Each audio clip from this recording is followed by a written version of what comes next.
دنیا بھر میں جیو ایکسپریس نیوز کے ناظرین کو اپنے نیوز کاسٹر محی حسین بلال کی طرف سے السلام علیکم۔ خبر شامل کرتے ہیں ضلع منڈی بہاؤالدین سے، جہاں کانسٹیبل نصر اللہ رانجھا کے خلاف جرم ثابت نہ ہونے پر عدالت نے مقدمہ خارج کر کے باعزت بری کر دیا۔ نصر اللہ کو سوچی سمجھی سازش کے تحت جھوٹے مقدمے میں پھنسایا گیا۔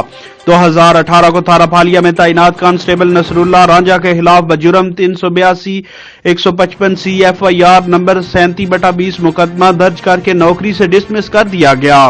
کانسٹیبل نصر اللہ رانجھا کے خلاف FIR کے متن کے مطابق الزام لگایا گیا تھا کہ اس نے سرگودا کے رہائشی سجاد نامی شخص کو 2 دھندا کرنے والی عورتوں کی مدد سے بلیک میل کر کے اس سے 50,000 روپے ہتھیا لیے اور مزید رقم کے حصول کے لیے میزان بینک کی ATM مشین سے رقم نکلواتے ہوئے پولیس نے چھاپا مار کر پکڑ لیا۔